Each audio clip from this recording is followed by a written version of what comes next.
Welcome to this particular special edition, Space Medicine for Earthlings, Transforming Healthcare through Innovations in Extreme Environments. My name's Chris Cubbage. I'm the editor and director with My Security Media and Space and Earth Advisory and Partners, and also Australia in Space. We've got a large audience coming through, so we'll just let them come through. Just give me a moment to do introductions as we get underway. For those who aren't aware of us, we are a multi-channel, multi-domain media company. We have a range of channels, including Australia in Space magazine and TV, and our newsletters and space and defence news. What's coming up next month? We've got another episode, Maritime Domain Awareness Series, Securing Our Seas, Innovations and Challenges. So welcome to join us again next month.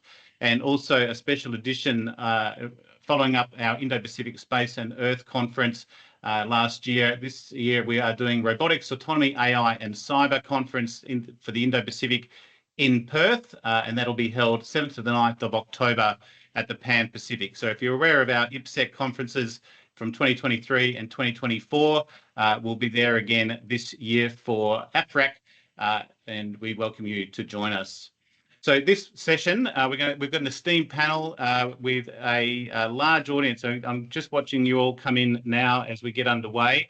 You're welcome to use the Q&A for questions and the chat. We'd like to recognise our national partners, Fugro Spark and Curtin University, and our regional knowledge partners, Space Faculty in Singapore and SIA India. For the protocols, this session is being recorded. We will make this available on demand, and I'll try and get this out within the next 24 hours. I mentioned an international audience. Some of you were complaining you might have to go to bed soon as well, but here in Sydney, it's 10 o'clock in the morning, and we appreciate our panel from the US for your afternoon. Questions are welcome. I'll do my best to moderate those questions depending on how many they are. But as we walk through the session, it may prompt some questions. So welcome to fire them in, and we can also follow those up if we don't happen to get to them. And also we'll go for 60 minutes. We do have to stop at the top of the hour as well. I've included a couple of links in the chat just to set the scene. We'll have some reference to NASA's low Earth orbit microgravity strategy and their human health and performance research and exploration analog environments. So welcome to have a look at that in terms of their goals of advancing their understanding of how to sustain human health and performance using relevant exploration analog environments in low Earth orbit to reduce risks and inform Moon, Mars and deep space missions. And then also just last week, NASA's Aerospace Safety and Advisory Panel released their 2024 annual report. So welcome to refer to part 6 there, Health and Medical Risks in Human Space Exploration. This particular image is out of that annual report. It's a little bit hazy even in the report itself, but it gives you a sense of the amount of risks that they are looking to manage out through to 2043. And most of those risks are in the red until around 2035. So there is a lot of work to be done yet for humans in space and low Earth orbit. And again, the diversity of these risks, I think, also sets the scene for this discussion. And each of our panelists are working on managing these risks as we move forward. So just making sure all of our panelists are in. If you can come up on screen, particularly Joe and Vlad, I know you're in. And Ekaterina, if you're not, just raise your hand in the audience and I'll come to you. But let me introduce our audience, beg your pardon, let me introduce our panelists. Dr. Joseph Schmidt, first human holoported to space, NASA's Orion Medical Operations Lead and NASA's Flight Surgeon. From NASA, Ekaterina Kostiakina, medical consultant and air ambulance flight team with Health New Zealand and a human hibernation researcher. Dr. Shauna Panja, first name Canadian female commercial astronaut, physician and director with the International Institute for Astronautical Sciences Space Medicine Group. And Shauna will be on very shortly. She's actually got a great excuse. She's in the United Nations being recognised for the International Day of Women and Girls in Science this week. So Shauna will join us very shortly. And Vladimir Ivkovic, PhD Director, Research Opportunities, Centre for Space Medicine Research, Director Laboratory for Neuroimaging and Integrative Physiology with the Massachusetts General Hospital and Harvard Medical School. If I read their whole antecedents, we would literally be here for the whole hour. But panelists, thank you very much for joining us. Let's walk through each of the panelists and just get a bit of insights into what you're currently working on. You're all very diverse in your work, but Ekaterina, we had you in Perth for the Indo-Pacific Space and Earth Conference in November, and we appreciate your assistance putting this panel together. Yourself and Shauna, it was great to have you there. But yeah, just maybe it's have you in our own time zone, so it's not too late for you. But yeah, just some of your current work that you're doing, and particularly when we look at human hibernation, what maybe the status is. Yeah, absolutely, Chris. Well, first to start, I want to say how special this panel is for me, not just because of the topic that is dear to my heart, but also because of the incredible co-panelists who have contributed significantly to who I am today. Just to start with Dr. Ivkovic, who was my mentor at Harvard back then, years before. And he was the one who guided my transition from space to space medicine. Actually, that's where I first learned that it exists. When I took his class, Brain and Behavior in the Extremes, when people talk about that one pivotal mentor who shaped their path, well, that's Dr. Ivkovic. So it's very special to be here sharing the panel. Then Dr. Shauna Padia, an inspiring female role model who I had the honor of meeting back in 2018 at the space conference when the field was recently developing.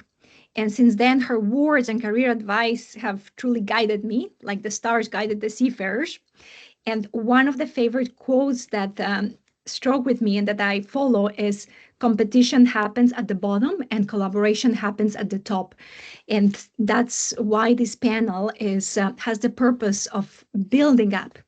And while Dr. Schmidt, well, he's like a rock star for people in our field. And one day we aspire to be like him when we grow up. And we thank you for sharing your knowledge and being that mentor to the new generation. And just, well, shortly, how I contribute my grain of sand to this complex problem of humans becoming space-faring creatures is by contributing in the field of human hibernation.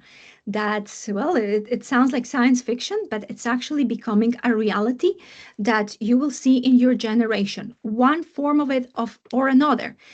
Some kind of hypometabolic states when people will be traveling in, like in the science fiction movies of space, that is quite prevalent, but not just for space travel, for applications of life on Earth, for medical problems. And I'll talk about that a bit more. Well, we will definitely come back to it, because the first question is always, is it actually possible? And then maybe how far away. I've just put your profile into the chat there for the audience.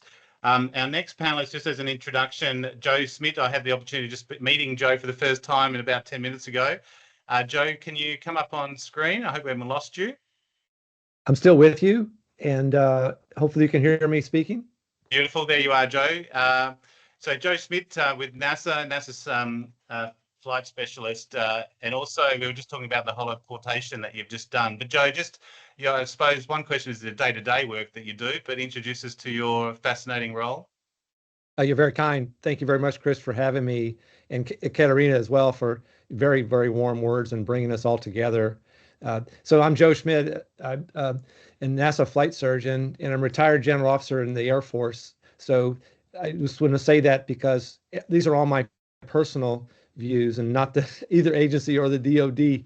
But then we get to talk about some really good stuff because we can just be really honest, of course. So I learned about aerospace medicine. Katerina talked about how she got into it, and I learned about aerospace medicine from a single lecture I went to. And maybe folks that are listening today can be able to hear this as well. I could have gone to the beach, or I went to this lecture, and during the lecture, the guy said that there was a group that takes care of pilots, and that you can put physiology and aviation together. And that sounds pretty interesting. Two of the things I was interested in. And then he said, by the way, if you are a physician and you take care of pilots and you sign on the dotted line that they're healthy enough to fly, that they have to take you flying with them. And I said, what'd you say? And I knew exactly what I wanted to do. And then he said, oh, by the way, there's a group that does it down at the Johnson Space Center, and they take care of the astronauts. And I said, oh man, to myself, I knew exactly what I wanted to do and where I wanted to do it. So and I've fortunately been able to do that profession. So worked in the Air Force for 8 years and general practice or family physician, and then got my Air Force flight surgeon wings, and then came to NASA and did a second residency in aerospace medicine. And if we get to it, I got a fourth slide that talks about one pathway to do this kind of training. So I started off in the flight medicine clinic, and started taking care of astronauts and their family members. And that's my number one priority. I have 5 priorities. Number 1 is to take care of the astronauts and their family members. And number 2 is, and also see retired astronauts. They come back once a year. The second one is that I do missions. And so I started off doing shuttle missions and then got my qualification to do Soyuz and ISS missions. And so I've been assigned to about 12 of them so far and did several launches and landings in addition. And then the third thing I do when I'm not doing missions is I work one of the programs. And currently I'm the lead for medical operations for the Orion program. That's the one that we're going to take astronauts and go back to the moon with. And then the fourth is I have to maintain my own training. And so I have to maintain my own board of certifications in family medicine, and then my certifications to be a flight controller in the Mission Control Center, and then a host of other deployment required training. And then the fifth, I call it my Google time, which is my own time to develop things. And so my personal preference right now is the holoportation. We'll talk about that, telemedicine. And then number 2 is delayed and degraded communications between here and the moon and here and Mars and back. And then thirdly is introducing artificial intelligence and some of the applications we can use for space exploration. So again, I'm really excited to be here, and hopefully we get a chance to go over some of those. I got some slides prepared and we can go through them. Thanks, Beautiful. Chris. Thank you so much, Joe. And the lapse in communication is an interesting one as well, particularly when we talk about holoportation and advice, particularly in potentially life-threatening situations too. Waiting 8 minutes for a response from the doctor as to what I do could obviously affect life. Now, my slides here we go. So Vladimir Ivkovic, Director of Research Opportunities, Center for Space Medicine Research in Massachusetts General Hospital. Vlad, can you come up for me? I'm not seeing you on my screen for some reason, but I know you're there. Hi, Chris. Can you hear me okay? It should be up. Got you. You should pop up now once you start speaking. Great. There you are. Thank you. Yeah, perfect. Thank you, first of all, for organizing this, and thank you, and Katerina, for the kind invite. Really, it all started with you, and also for the really kind words. I think maybe 3% of that is true, and the rest is your work, but I'll take as much as I can, so much appreciated. Great meeting you, Joseph, as well, and all the panelists, all the participants here. I'm going to try to be brief. Basically, my interest in spaceflight and spaceflight medicine began really early. I was, as a kid, probably like many kids, I wanted to be a firefighter and an astronaut. But I happen to have lived in a country that didn't have a space program. I'm originally Croatian. And so growing up, I was fascinated by spaceflight and everything that had to do with spaceflight. I realized along the way that the best way to kind of get closer to spaceflight was through science, because science was something that was available as a pathway. And I think this is maybe something that we can share with our audience, is that science is actually the way forward in many respects, and that does open doors that otherwise probably would be closed for people who wouldn't have pathways forward in particularly fields like this, but also many other fields. So long story short, I did my undergrad degree in psychology. Very quickly realized that wasn't really enough, and I needed more understanding in biology. So moved into doing a couple of master's degrees in biology, in behavioral genetics and neuroscience, particularly space neuroscience in France. And as I was completing that work, I actually did my research. I was lucky enough to do my research at Johnson Space Center in Houston, in neurosciences lab with the famous Dr. Bill Pawlowski. And so this was kind of my foray into space sciences, and ended up doing my PhD at the University of Houston, again with Dr. Pawlowski as his first PhD student. So in terms of gratitude to mentors and people that actually made a lot in my life possible, I really cannot overstate the importance of Bill and Katie Forth and all the people along the way, and particularly my postdoc mentor, Dr. Strangman, whose work I began working in the postdoc realm, and then kind of stayed and built my lab there, and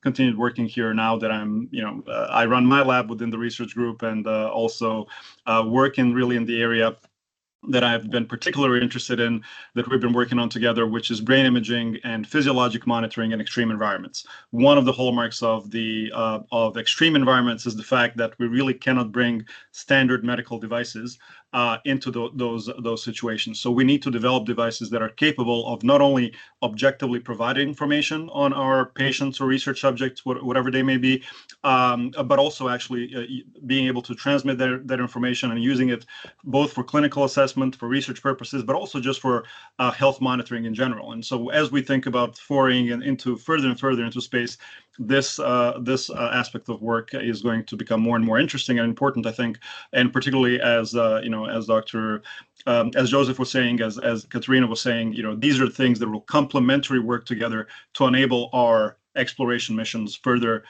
even beyond Mars, right? We think about Mars, but there are places beyond Mars that we're thinking about. So I'm extremely excited to be working and have the opportunity to work in this field, and look forward to sharing some of the insights that we've collected so far.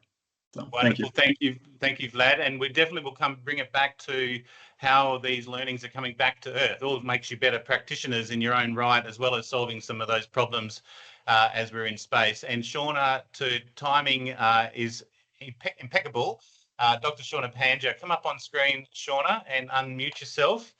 And I'm glad we put you last. You couldn't have timed that any better. Shauna, lovely to see you. Yeah, we'll pretend I timed it that way. First of all, can you see and hear me okay? Yes, I can see you, and congratulations on your recognition there in the UN in New York. Yeah, thank you so much. I don't often wear my flight suit, but it was in relation to that. So you get me in my flight suit today. So I think we're just kicking off, if I heard the introductions correctly. So I'll take a minute to introduce myself. For those of you who don't know me, my name is Dr. Shauna Pandya. I am a Canadian, and I am Canada's first commercial female astronaut. I will be flying to space with Virgin Galactic on a suborbital mission as early as 2026. And I'm also an emergency physician, and that combination leads me to do some cool technological innovation, work with commercial space companies and space medicine research.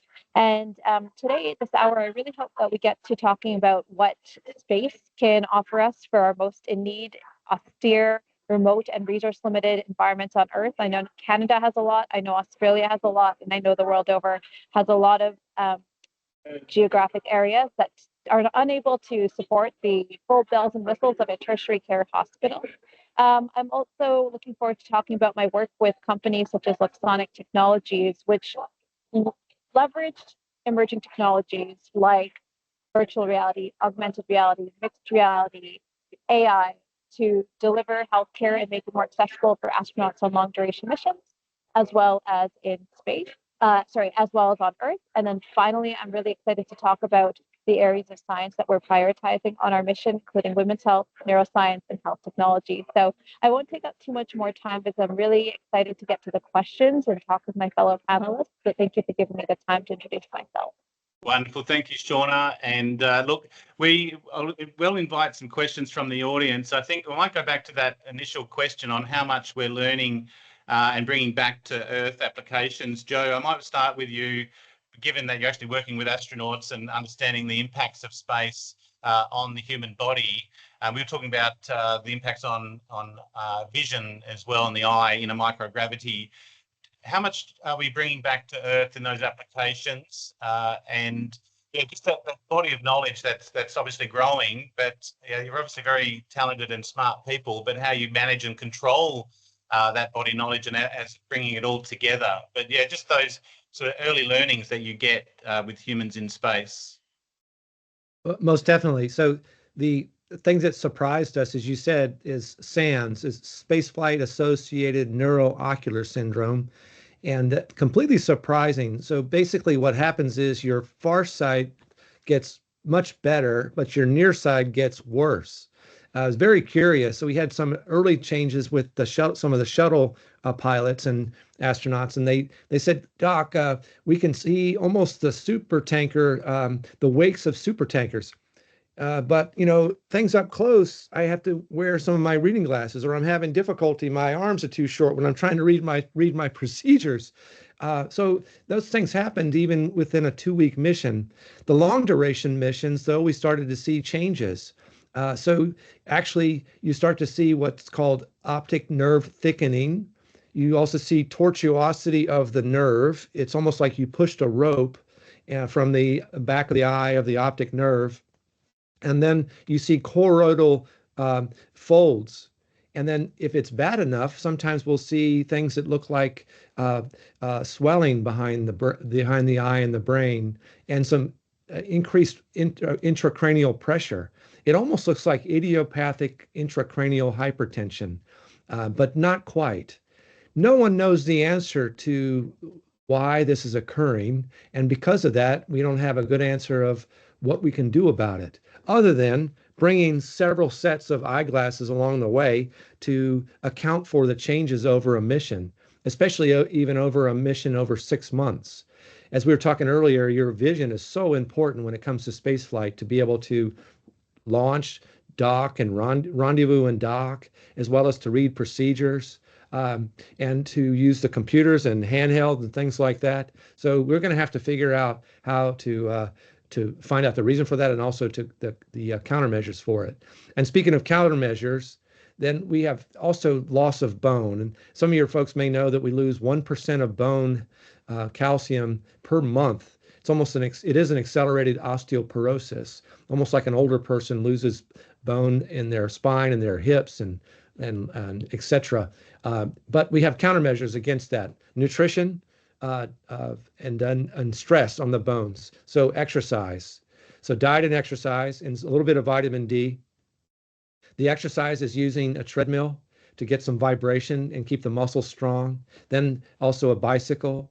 And then lastly, an advanced resistive exercise device. And those things, of course, are helping to preserve bone. I've had some folks actually come back, and we've done pre and post DEXA scans, and some folks come back with even better bone health than when they left. One of my colleagues joked that the first 3 letters in space are SPA, S-P-A. So they actually get a fair amount of time to exercise. And then the other things we're looking at are, of course, fluid shifts, changes in exposure to radiation and chromosomal changes, aging, etc. And also taking care of people in long duration missions when you don't have any access to them for 6 months. How do you resupply them? How do you communicate with them? Telemedicine, when telemedicine is taking care of people that are going by at 17,500 miles an hour and 200 nautical miles above you, how can they reach you? When I first started getting telephone calls on my cell phone, it kind of freaked me out, because I said, oh, that's a telemarketer. So I'd hang up, and then another call, that's a telemarketer. Oh, I better answer this for the 3rd time. And it was Sandy Magnus on board the space station, and she was trying to reach me. So just a lot of fun that you can do telemedicine over the telephone. Significant applications in Canada, of course, which a vast country that you all have there, and then Australia, even larger. Well, I guess Canada's the largest Russia's the largest country, and then Canada and Australia are very large countries as well. So being able to do telemedicine across those distances in extreme environments, those are the kind of things that we're bringing back for terrestrial benefits.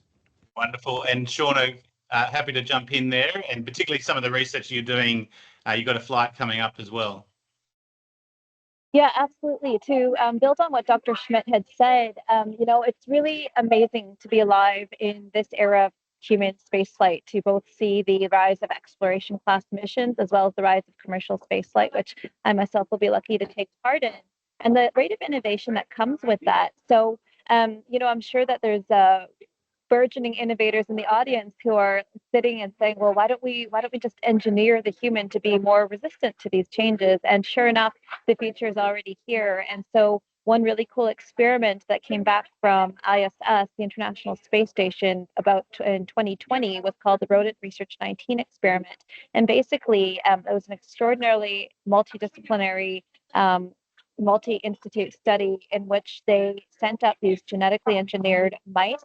They had something called the ACVR2 neuromuscular blockade, and they found in these genetically enhanced mice, compared to wild-type mice without this mutation, they looked very muscular, these jacked up little mice, very adorable, but also useful because they had less bone density loss, less muscle mass loss. compared to the normal wild type mice. And then where this becomes important for Earth is getting insight into neuromuscular and neurodegenerative diseases gives us insight into how these pathophysiological conditions occur on Earth. And so one example is Duchenne's muscular dystrophy. My own cousin passed away from that. So anything we can do, any advance that we can use in space to increase our understanding of disease states on Earth is incredibly important. And then coming back to our own research in this topic of neuroscience, through the Space Medicine Group at the International Institute for Astronautical Sciences, of which I'm the director, we have done some really novel studies in early monitoring and detection of the spaceflight-associated neuroocular syndrome that Dr. Schmidt was talking about. So pupillometry, this is an example of spin-in.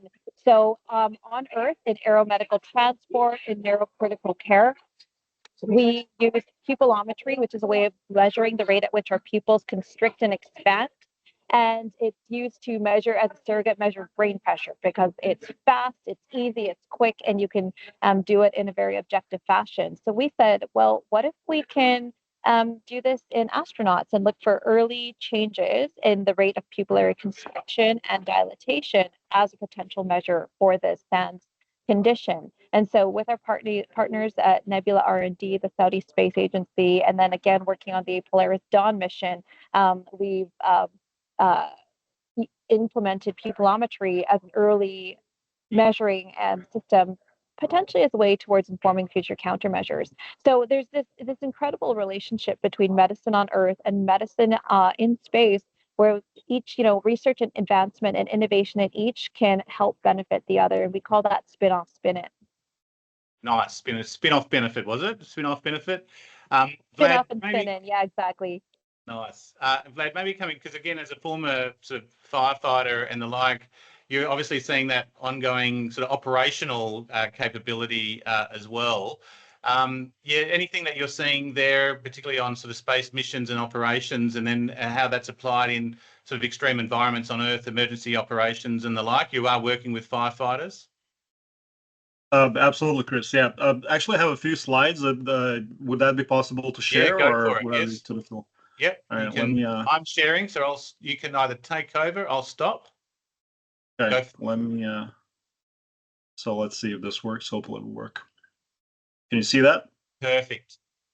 All right. So just a very brief, like literally 2-minute review of what we're doing, and I'm going to come back to your specific questions with some of the slides that I have.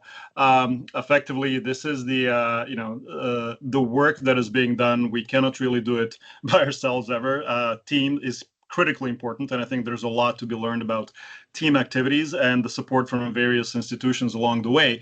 But one of the characteristics that ties firefighters to elite performers anywhere, and particularly astronauts, is the fact that we have psychological and behavioral function as one of the major aspects of our behavior and capabilities that gets affected by exposure to extreme environments. And I think in the slide that you shared, there's ranked number 4 of the critical, in the red risks, right?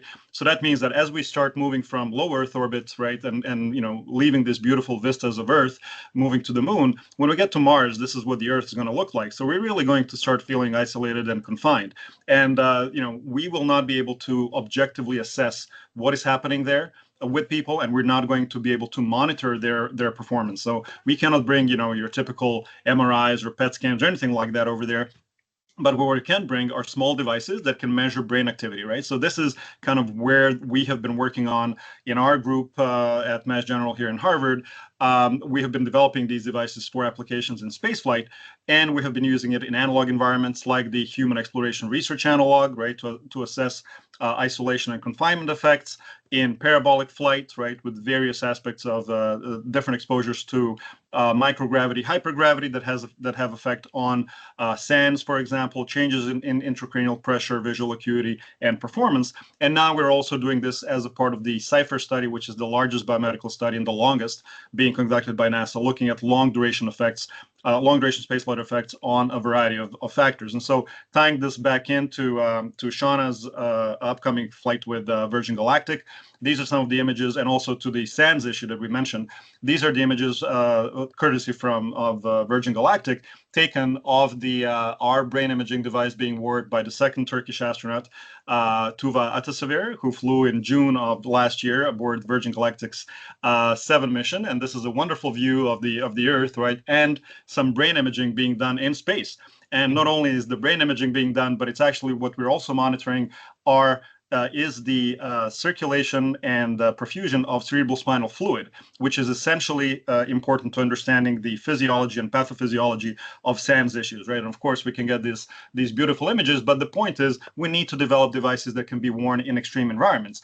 And as we have them in space, we also have them on Earth. So we're applying this research and the methodology developed for spaceflight to a variety of applications on Earth, in clinical settings, in extreme environments. So just to give you a very quick tour, we're using this, for example, to monitor perioperatively patients who are undergoing heart surgery, to monitor continuous blood pressure variations and perfusion oxygenation at the level of the brain, which indicates how well they're recovering and how well they're doing, not only during the operation, but also after.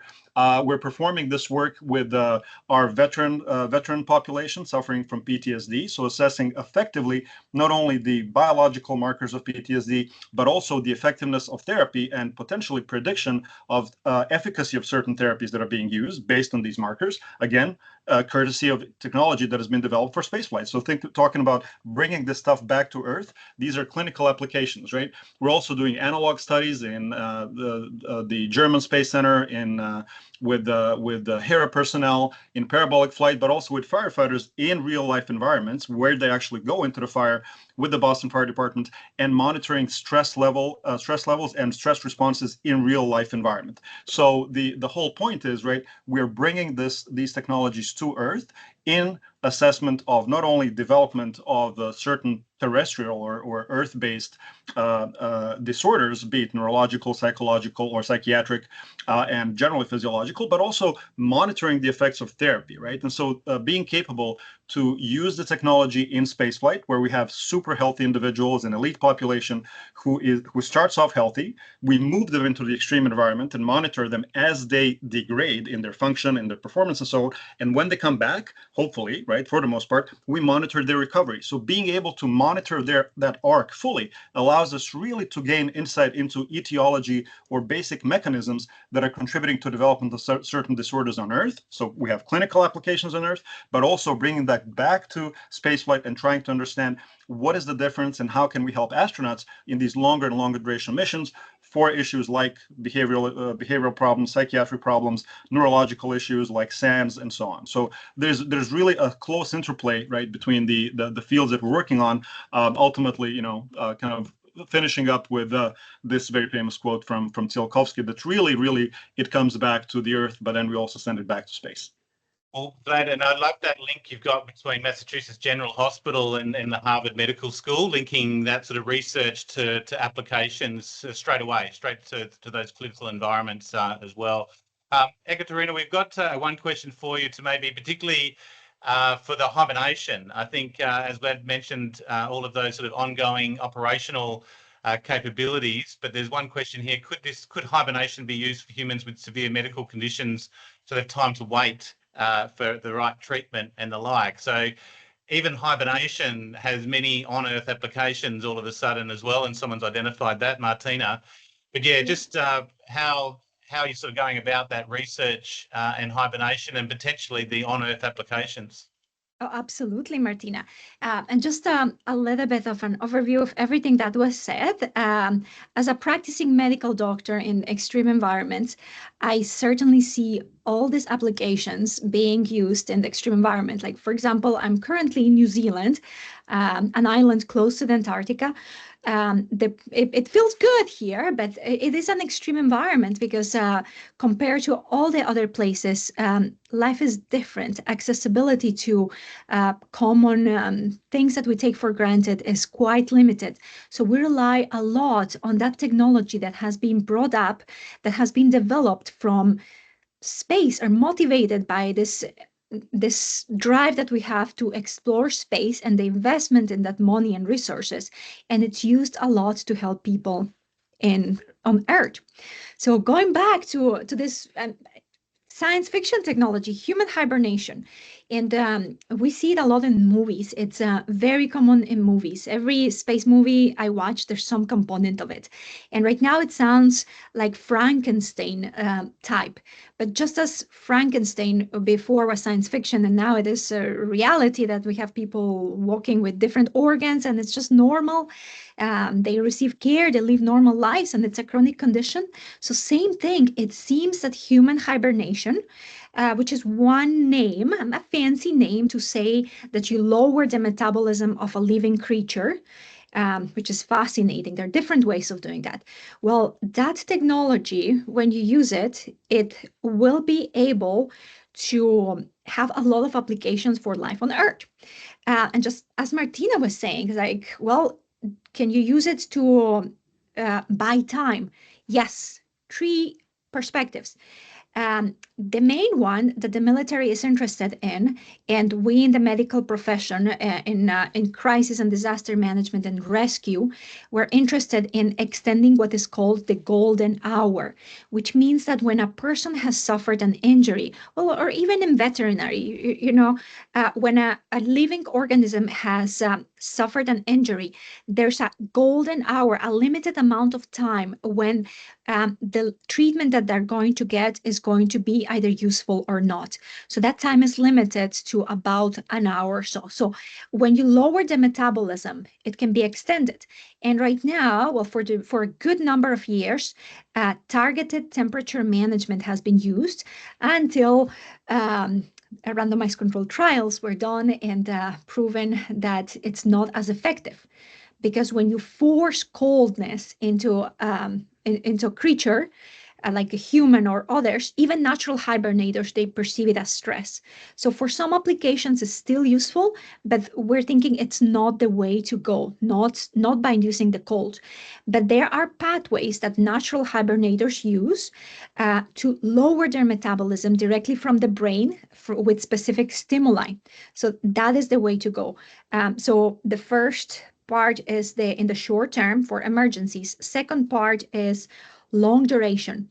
Perhaps right now, like I have seen since my training, cancer has gone a tremendous expansion in treatments. When I was training, some cancers were a death sentence. And now they're just a chronic disease that people live in, and they get a recurrence here and there, and they get their immunotherapy or a different kind of therapy, and they just continue living. So what if there was the option to rest and wait? And actually, when you lower the metabolism, the cancers don't grow either. So it's a good strategy. Then the other part is space. One treatment that will be very useful as an alternative to death. What if we if death is imminent and we don't have the resources because it's an extreme environment, it's far away, we don't have a means to provide the treatment, what instead of using euthanasia or of just letting the suffering happen, what if you could lower the metabolism and see what happens, see if people will get to you, see if extend that much longer, not just for an hour when you have transportation, but longer. And examples will be for astronauts, for sure, that is important. For example, if there was like a recent event when there's challenge of getting a ride back, what if resources were limited? Not just food. Food we can last longer. This intermittent fasting, apparently it's healthy. But what if you're limited by carbon dioxide, oxygen, and other resources that are life-limiting? Like in submarines, which it has been a problem big time, or in mines that collapse all the time. What if people, instead of carrying cyanide, if they could carry some medications that they can take and lower their metabolism? And another one that's surprising that, when I talk to people, not regular people who are healthy, who mind their business, who have a life, they ask, I wish I could go hibernate in some difficult times that are coming. And at first I thought that was just, nothing special saying, but it's recurrent. And there's even a book that was recently released, science fiction, when eventually this becomes part of our normal, an option when people, and I see that in the hospital a lot. Not everybody has the benefit of having a healthy, a fulfilling life. Many people suffer from depression. Um, Sometimes it could be an option that will relieve suffering and psychological suffering. So something to think about. Absolutely. And you've triggered a lot of questions there from the audience. So that's a very interesting field in its own right. And it does take us, there's obviously a lot of research to be done on the ISS into the future on just general humans in microgravity, but it does have very much application when we start to talk about colonizing the moon and heading out to Mars in particular. Joe, you've got some slides. I'm going to share my screen and maybe just introduce us to some of the work that you've been doing, and because it's also not just hibernation, but the holoporting is also a fascinating field. So that should come up now, and maybe just talk us through the next few slides, Joe. Yeah, thank you. I'll be really fast, you guys. My job is based on trust, and so as I mentioned, why I went into it is because they'll take you flying with them. So the guy on the left-hand side, and I've flown with many women as well, is a shuttle commander, and he puts his certification in my hands. So once a year he has to come and see me, and you can imagine you've gone through all your training, you got your master's and your PhD, your MD, and then every 6 months to a year you got to see a flight surgeon, and they potentially could take that away from you. Yeah. So I do my best to keep them healthy and keep them flying. And I get to fly because it's you get to also feel the joy of it, and then it feels like 12 Christmases to get in a high performance jet. But also, I'm not a pilot. I could probably land it and put it on the ground. It wouldn't be pretty. But I put my trust in that shuttle astronaut when they're flying with us. And then the lower picture shows a picture of the Mission Control Center. You work with lots of engineers. The first time I came to NASA, they were speaking English, but I had no idea what they were saying because of all the terminology, et cetera. And they trust that we understand the human system. So it's all based on trust. The upper right-hand corner shows when we have difficulty returning a crew member. That's Frank Rubio, who actually is the American record-setting astronaut. December 14th of 2023, if I remember right, we lost all the coolant in a Soyuz, and we could not return him. We thought about actually bringing him back in a Dragon, but we didn't have a ride back that was a viable spacecraft. So we actually set up a second Soyuz, and that's a picture. We made the Wall Street Journal. Unfortunately, I didn't have to make the Wall Street Journal by being a fraud somehow, or a financial fraud, but very full of honor. And then right lower hand corner shows me looking into one of the Soyuzes that we recover our astronauts. Can you go to the next slide? It's all based on trust. And the second one is analog missions, as we've been talking about. Left-hand side shows the NEMO mission, the Aquarius habitat. I spent 12 days there. The left lower-hand corner shows Aquanaut, and we were visited by fish, a big grouper there. Most incredible experience, 12 days, the most incredible fun. And it was interesting, much like you have an aquarium in your home. Well, in this case, the fish were looking in at us to see what the humans were doing inside. It really is a place that you can do lots of analog testing. You can't get to space, but it's an extreme environment. As was said earlier, the HERA is an extreme environment where you actually go into a simulation for 30 to 90 days. And then Shapia was recently, they completed a 1-year mission where it was they were in confined space, like they were going to Mars on the way out and way back, and had to do several experiments while they were there. Upper right-hand corner shows your Australian Antarctic location. Very extreme environment, and Australia has massive opportunities to use analog environments to test telemedicine. And I'm always pulling for the work that's done on these offshore oil rigs. Extremely dangerous place, highly industrious, extreme environments, lots of money riding on it that it's done right.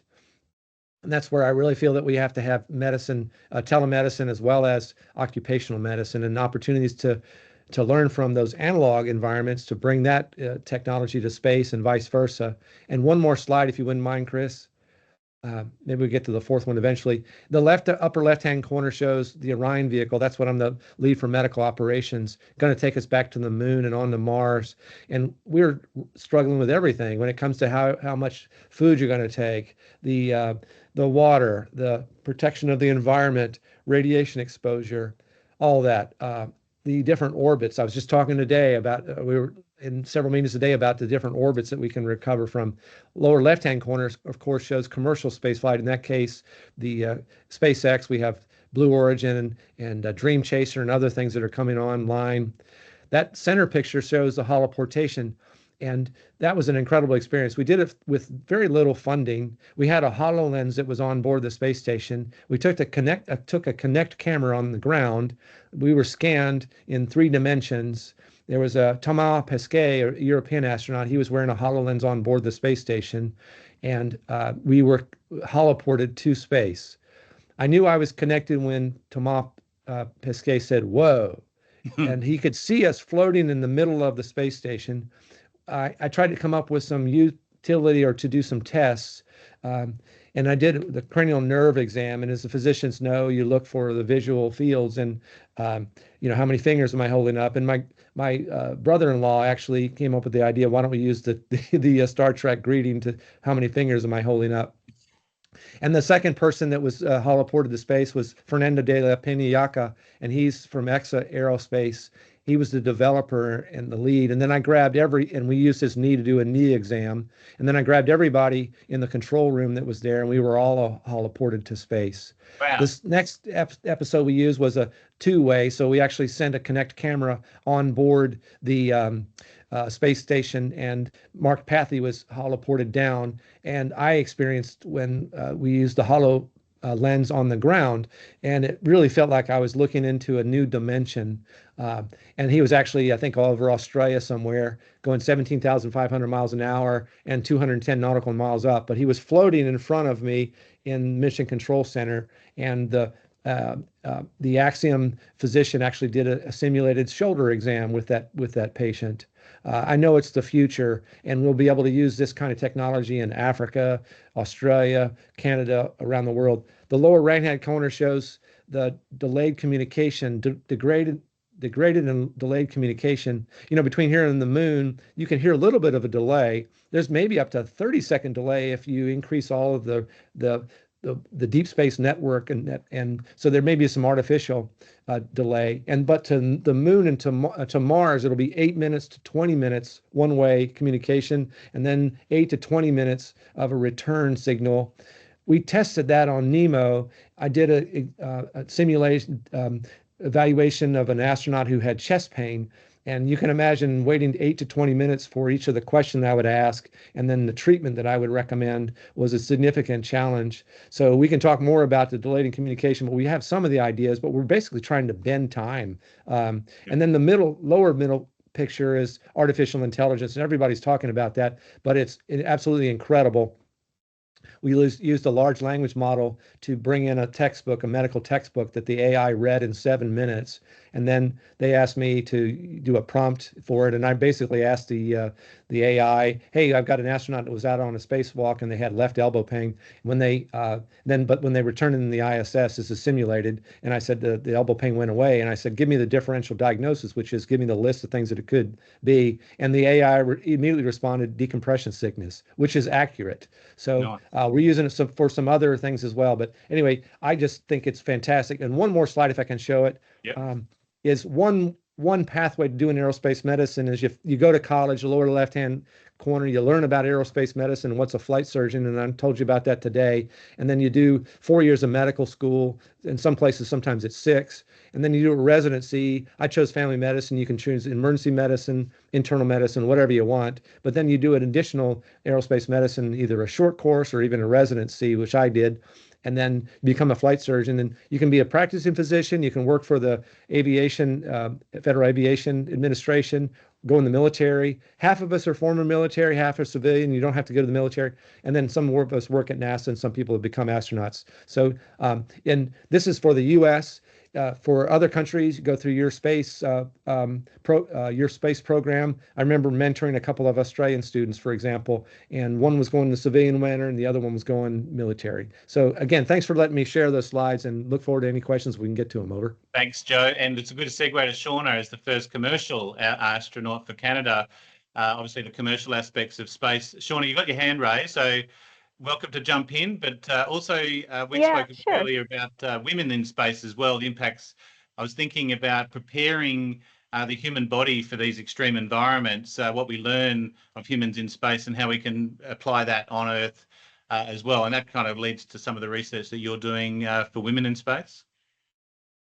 Yeah, absolutely. And so I'll clarify that I'm the first female commercial astronaut, following the steps of folks like Mark Pathy, who Dr. Schmidt had mentioned, and William Shatner, of course.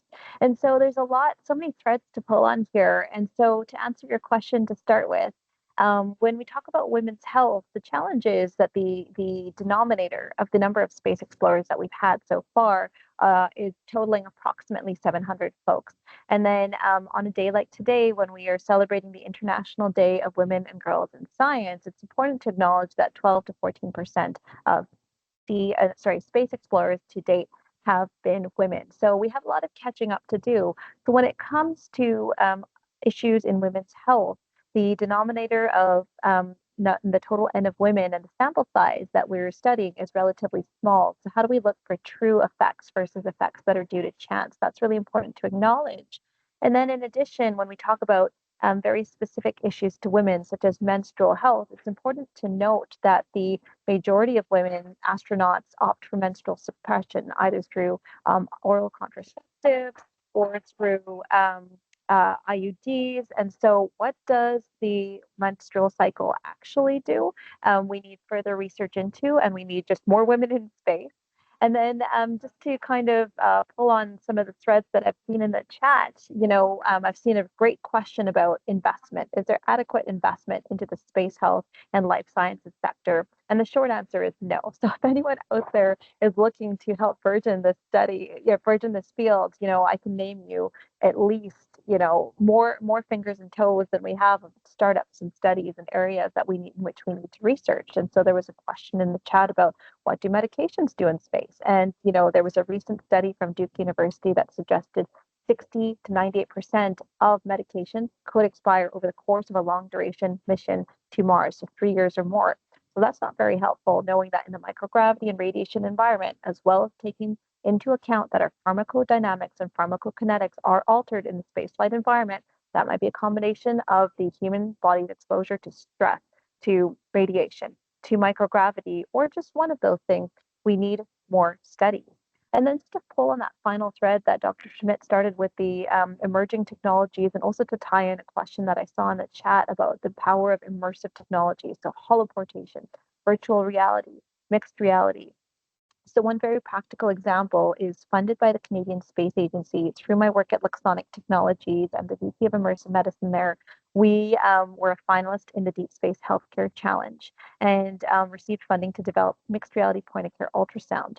So you have your usual handheld ultrasound, but you can put on your headset and you can see your overlay, your augmented reality overlay. So you're not having to move your head from side to side. The ergonomics are more favorable.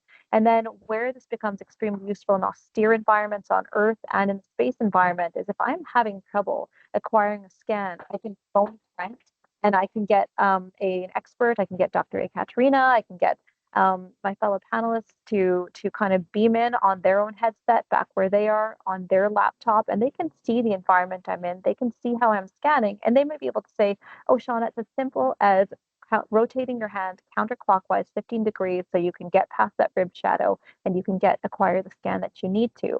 And then the added challenge is twofold. So the challenge we need to do is be able to leverage intersecting emerging technologies. So build in AI to make the fact that we will be are trying to be independent of Earth operations and make those operations more robust.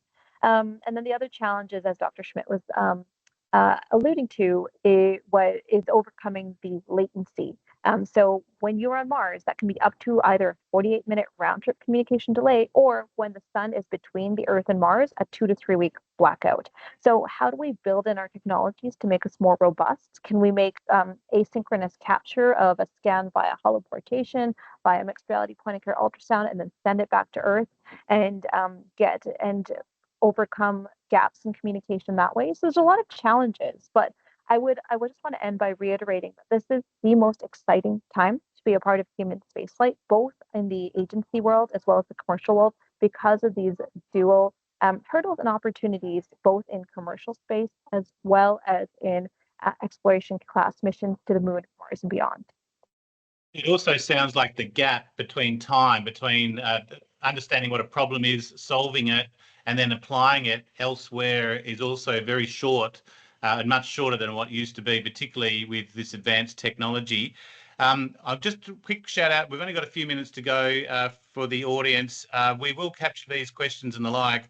One thing I have noticed when we sort of touch on this area, there's a lot of medical doctors who are naturally interested. Everyone's interested in space, but medical doctors suddenly have a sudden interest. There must be a lot of opportunity, as Shauna reached out, sort of pointed to. And Ekaterina, you've obviously sort of followed that path as well. And Joe's obviously outlined sort of a vocational pathway that you can have in the US. Vlad, maybe I'll come to you. How open are you in terms of the team of researchers that you have and your collaborators? I take it you are sort of welcoming interest if people are doing specific research. There are some here that are doing a range of different research in biology and the like that may well have the other way around. They might be doing something on Earth, terrestrial sort of research that they might have an idea that it could apply in space. Are you interested in hearing from them? Absolutely, and thank you, Chris, for turning this around. Absolutely. So one of the, and I think this was touched upon by pretty much every panelist, is this link between the spaceflight applications and the applications back on Earth, and really back and forth, right? It's not unidirectional process. Really, it is continuous iteration of what we are learning in space, how we're bringing it back to Earth, and then iterating it back, because we are continuously learning, right? And so this is one of the things that why, in fact, we have recently last year established the Center for Space Medicine Research here at Mass General Hospital, really to capitalize on, one, the immense capabilities that we have locally in terms of medical research, in terms of clinical resources, but also the overall and broader research community, not only locally, but in terms of United States, but also globally. We want to establish a hub for research that is for spaceflight and for Earth, so that we can translate fully the clinical advances on Earth into space applications, and also space applications back, applying them to terrestrial clinical needs, and everything in between. So we are not only interested in bringing people in from various disciplines, but really fostering, one, educational aspect of bringing new people into this burgeoning field. As Shauna said, there's probably never been a better time to be a part of this research enterprise, but really bringing in very, very diverse population of individuals who otherwise wouldn't be able to come into this field. And I think this is tremendously important, because I think, at least personally, but I think I share this sentiment, one of the major characteristics that sets apart spaceflight and spaceflight-related research and endeavors in general is that they take everyone. This is something that requires everyone's approach, everyone's full commitment, and none of the work that is done in space really can be done either by one nation or by one research lab or one set of people. It really requires almost global effort. And I think this aspect brings us back to some of the fundamental reasons why I think spaceflight still holds a very special place in people's minds and people's hearts, particularly for researchers, is the idea of the overview effect. I see various backgrounds that we are talking about, right? That we are sharing, and there is various aspects of our environment, right? from spaceflight, Earth is really a planet that is set against a very black backdrop of the rest of space. So finding and cherishing the commonality of what it means to be human, and how we as researchers, as scientists, as physicians, can help improve life on Earth, but also bring that improvement to life as we expand into space, is tremendously important. So I think this would be probably one of the major aspects of the work that we do in the future, is one, bringing scientists from various disciplines together to solve some of the pressing issues in spaceflight, and then apply those.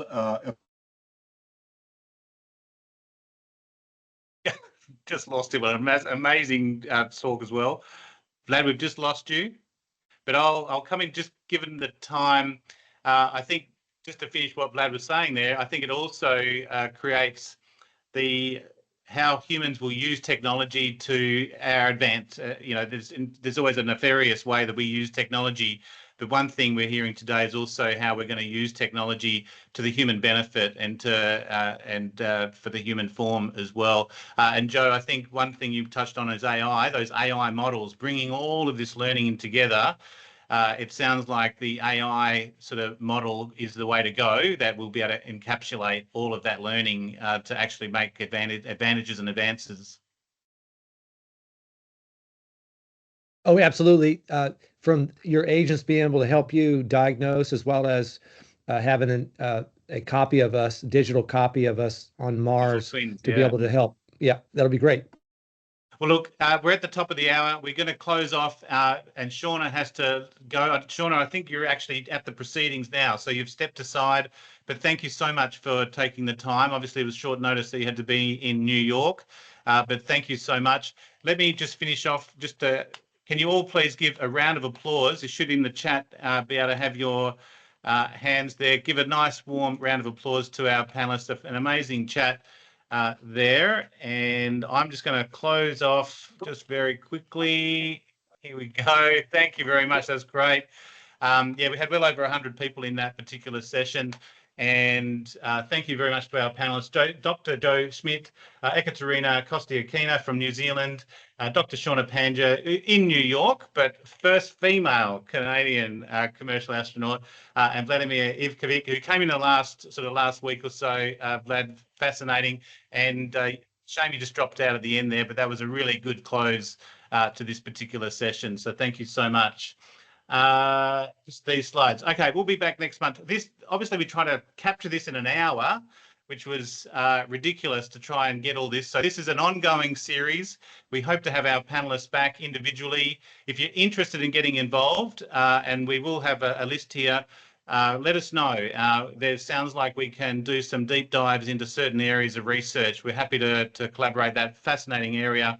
But yeah, we'll reach out to some of you asking those interesting questions as well, particularly those here in the Indo-Pacific region in Australia. Welcome to reach out to us as well. We'll be back next month for the Maritime Awareness Domain. Thank you to our national partners, Fugro Spark and Curtin University, and our regional knowledge partners, Space Faculty and SIA India.